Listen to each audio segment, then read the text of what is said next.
रंगबजार रंगजोकर से चरित्र अलग थिला से किशोर सार जो आशीर्वाद से नाटक दर्शक भल पाइबा मिलता एवं विचार मंडली द्वारा ताकू प्रथम बिलिकी श्रेष्ठ नाटक बिलिकी घोषणा करते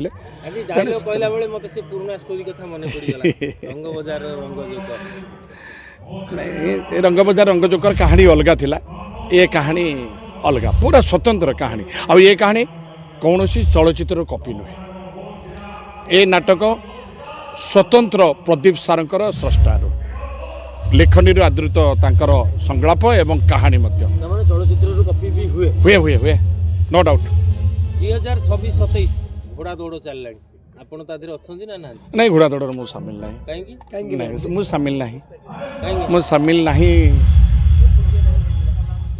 दौड़िया इच्छा नहीं मु केवल केवल वर्तमान मंच भल मो कलाकार भल बास आ मु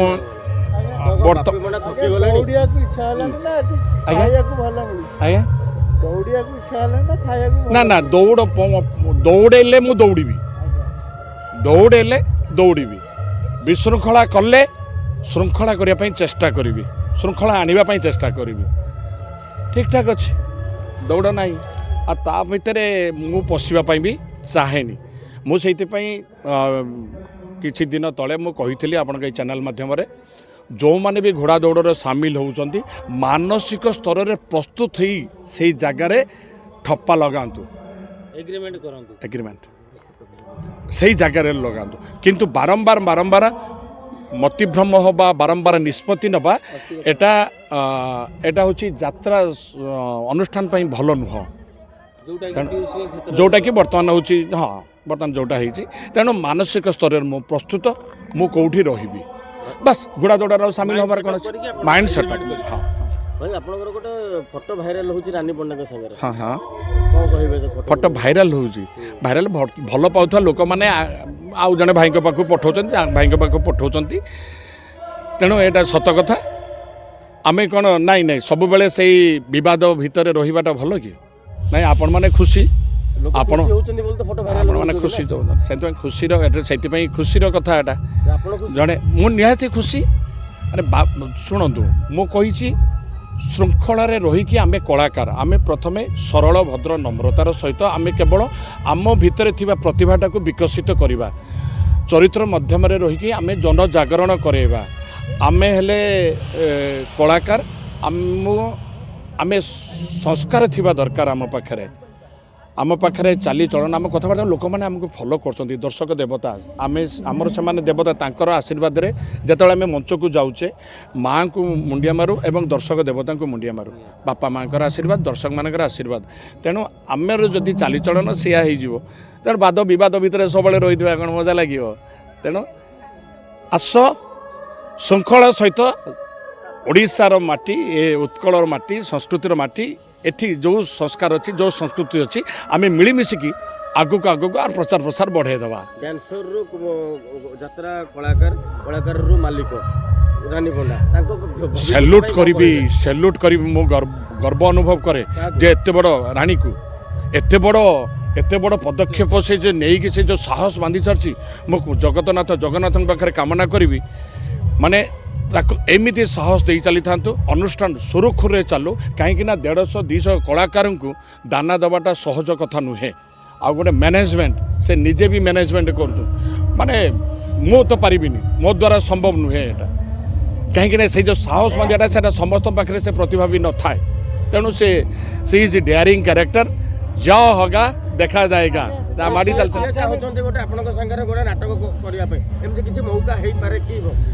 दाने दाने पे लिखा है खाने वाले का नाम जहाँ ईश्वर को इच्छा थी ताकू मुझे खंडन करें ईश्वर को इच्छा आगामी दिन में कौन हो अपेक्षा करवा मंच गोटे आमर अलग अलग जगार बंधा ही जापे रोषेईशाला गोटे इंडस्ट्री गोटे टाइटल खास कर पंडा गोटे बेसी यात्रा पाटे ना पंडा गोटे बेसी यात्रा पाटे कहीं मुझे जान आज्ञा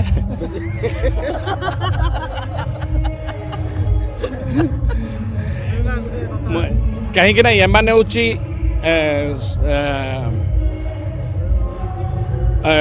ତାଙ୍କର ତାଙ୍କର ହେଉଛି କର୍ତ୍ତବ୍ୟ କ'ଣ ନା ଠାକୁରଙ୍କର ସେବାୟତ ହିସାବରେ।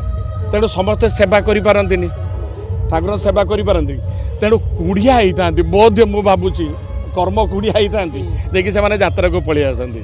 କିନ୍ତୁ ଏଟା ନୁହେଁ, ଏଟା ହେଉଛି ଯେତେବେଳେ ଆମର ନାଟ୍ୟାଚାର୍ଯ୍ୟ ଆମର ରଘୁନାଥ ପଣ୍ଡା ସିଏ ହେଲେ ବାଲେଶ୍ୱର ଜିଲ୍ଲା ମାଟିର ପୁଅ, ବର୍ତ୍ତମାନ ସେଟା ଡିଭାଇଡ୍ ହେଇକି ଭଦ୍ରକ ଜିଲ୍ଲା ହେଇଛି। ତେଣୁ ରଘୁନାଥ ପଣ୍ଡା ଯେତେବେଳେ ଯାତ୍ରାକୁ ତିଆରି କଲେ, ମଞ୍ଚ ବାନ୍ଧିବା ଆରମ୍ଭ କଲେ, ତେଣୁ ଅଞ୍ଚଳର ଯେଉଁ ପାଖ ଆଖର ଯେଉଁ କଳାକାର ସବୁ ଗ୍ରାମୀଣ କଳାକାର ଥିଲେ ସେଇମାନଙ୍କୁ ବୋଧେ ପ୍ରଥମେ ସୁଯୋଗ ଦେଇଥିଲେ, ଯେଉଁଥିପାଇଁ କି ସେ ପ୍ରଭାବଟା ଆଖପାଖରେ ଛିଟିକେଇକି ପଡ଼ିଛି। ଆଉ କ'ଣ ତେଣୁ ଆମର ଯଦି ଦେଖିବା ଆମେ କୋରାପୁଟରୁ ପାଉନେ, ମାଲକାନଗିରିରୁ କଳାକାର ମାନେ ଏଇ ଯେଉଁ ଯାତ୍ରା କଳାକାର ମୋର ଅଛନ୍ତି, ବଟ୍ ଯାତ୍ରା ମଞ୍ଚ କଳାକାର ମୁଁ କାହିଁ ଦେଖିବାକୁ ପାଉନି। ସେମାନେ ଆସୁନାହାନ୍ତି ଇଣ୍ଡଷ୍ଟ୍ରିକୁ। ମୁଁ ଚାହୁଁଛି ସେମାନେ ବି ଆସନ୍ତୁ।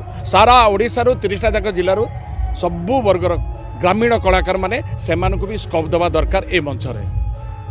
ରଘୁନାଥ ପଣ୍ଡାଙ୍କ କଥା କହିଲେ, ଆପଣଙ୍କୁ ଏଇଠି ମୋର ପ୍ରଶ୍ନ ରହିବ, ରଘୁନାଥ ପଣ୍ଡାଙ୍କ ପ୍ରତିମୂର୍ତ୍ତି ପାଖରେ କେବେ ଦେଖିଛନ୍ତି? ତାଙ୍କ କେମିତି ଅବସ୍ଥାରେ ଅଛନ୍ତି? ରଘୁନାଥ ପଣ୍ଡା ହଁ, ତାଙ୍କ ପ୍ରତିମୂର୍ତ୍ତି ଦେଖିଛନ୍ତି? ତାଙ୍କ ପ୍ରତିମୂର୍ତ୍ତି ଦେଖିଛି, ଉନ୍ମୋଚନ ପାଇଁ ଯାଇଥିଲି। ପାର୍ଶ୍ୱ ଦେଖନ୍ତୁ, ମାନେ ଗୋଟେ ଆମେ ହେଲେ ଦୀପ ଜଳେନି। କିଏ ଜଳେ?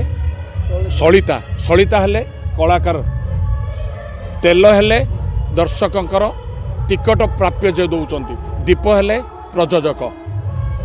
ଦୀପରେ ତେଲ ଢାଳିଲେ କିଏ? ଦର୍ଶକ ଦେବତା। ସଳିତା ହେଇକି ଜଳିଲା କିଏ? କଳାକାର। ଜଳିଲା ପରେ ସେ କ'ଣ ହୁଏ? ସଳିତା ଥାଏ କି ପାଉଁଶ ହେଇଯାଏ। ତେଣୁ ପ୍ରାୟ କଳାକାର ଏଠି କେବଳ ରଘୁନାଥ ସାର୍ଙ୍କର କଥା କହୁନି ମୁଁ, ଏଠି ଅନେକ କଳାକାରଙ୍କର ପରିବାର ଏବେ ଦୁର୍ଦ୍ଦିନ ଅବସ୍ଥାରେ ରହିଛି। ଅନେକ କଳାକାର ସେଟା ସମସ୍ତଙ୍କ ସାମ୍ନାକୁ ଆସୁନାହିଁ। ଆଉ ଯେଉଁଠି ବି ଆମେ ଯାଇକି ପହଞ୍ଚୁଛେ, ଆମେ ମିଡ଼ିଆ ମାଧ୍ୟମରେ ସେଠି ଜାଗାରେ ପହଞ୍ଚୁନେ, କାହିଁକି ନା ତାଙ୍କର ବି ଆତ୍ମସମ୍ମାନ ଅଛି, ମୋର ଆତ୍ମସମ୍ମାନ ଅଛି। ମୋ ବାପାଙ୍କର ଆତ୍ମସମ୍ମାନଟାକୁ, ମୋ ଗାରିମାଟାକୁ କାହିଁକି ନଷ୍ଟ କରିବି? ମୋ ବାପା ଜଣେ କଳାକାର ଥିଲେ, ତାଙ୍କ ସନ୍ତାନମାନେ କହୁଛନ୍ତି, ଗର୍ବର ସହିତ କହୁଛନ୍ତି ମୋ ବାପା ଜଣେ ଯାତ୍ରା କଳାକାର ଥିଲେ। ତେଣୁ ବହୁତ ସଳିତାର ଅବସ୍ଥା ଯାହା, ତେଣୁ କଳାକାର ଫ୍ୟୁଚରଟା ମଧ୍ୟ ସେଇଆ। ତେଣୁ ଏଥିରେ ଆପଣମାନେ ଦୁଃଖ ନ କରିକି ବରଂ ଈଶ୍ୱରଙ୍କ ନିକଟରେ କାମନା କରନ୍ତୁ, ପ୍ରାର୍ଥନା କରନ୍ତୁ ତାଙ୍କର ଶେଷ ପର୍ଯ୍ୟନ୍ତ ଏବଂ ତାଙ୍କ ପରିବାର ସମସ୍ତେ ସୁରୁଖୁରୁରେ ରୁହନ୍ତୁ ଏବଂ ଭଲ ରୁହନ୍ତୁ, ଶାନ୍ତିରେ ରୁହନ୍ତୁ, ନିରୋଗ ରୁହନ୍ତୁ। ଧନ୍ୟବାଦ। ସମୟ ଥିଲା ଆପଣଙ୍କୁ ମଞ୍ଚ ନ ଛୋଡ଼ିବା ପାଇଁ ଗୋଟେ ଷଡ଼ଯନ୍ତ୍ର ଚାଲିଥିଲା, ଆଜ୍ଞା ହତ୍ୟା ଦମନ ମିଳିଥିଲା। ଆଜ୍ଞା ଆପଣଙ୍କ ମଞ୍ଚ ନ ଚଢ଼ିବା ପାଇଁ ଷଡ଼ଯନ୍ତ୍ର ଚାଲିଥିଲା, ହତ୍ୟା ଧମକ ମଧ୍ୟ ଚାଲିଥିଲା। ହଁ ଆପଣ ମଞ୍ଚ ଛଡ଼ିଲେ, ଏଇ ଖଣ୍ଡଗିରି ମଞ୍ଚ ପାଇଁ କ'ଣ କହିଲେ? ଶୁଣନ୍ତୁ, ଯାହାକୁ ରଖିବେ ଅନନ୍ତ କି କରିପାରେ ବଳବନ୍ତ। ଯଦି ମୋତେ କିଏ ଧମକ ଦେଉଛନ୍ତି, ସେ ଧମକଟା ତାଙ୍କ ପାଖରେ ରହିଯାଉଛି। ଏବେ ବି ମୁଁ ସୁରକ୍ଷିତ ନୁହେଁ। ଯିଏ ଯେତେବେଳେ ଯୋଜନା କରେ ସେ ଅପେକ୍ଷା କରେ। ଆମ୍ବୁସ୍ ଯେଉଁ ନିଆଯାଏ, ଆମ୍ବୁସ୍ ମାନେ ଜାଣିଛନ୍ତି, ବିଲେଇ ଗୋଟେ ଜାଗାରେ ଜଗିକି ବସିଥାଏ, କେତେବେଳେ ମୂଷା ଆସିବ, ମୂଷା ଆସିଲେ ସେ ତାକୁ ଶିକାର କରିବ। ତେଣୁ ସେମିତି ବି ହେଇପାରେ, କିନ୍ତୁ ମୁଁ ଯାହା କହିଛି ସତରେ, ଯାହା କହିଛି ନ୍ୟାୟରେ କହିଛି, ଆଉ ଯେଉଁଟା କହିଛି ମୋ ଧର୍ମକୁ ଆଖି ଆଗରେ ରଖି କହିଛି। ଜୟ ଜଗନ୍ନାଥ, ଜୟ ଜଗନ୍ନାଥ।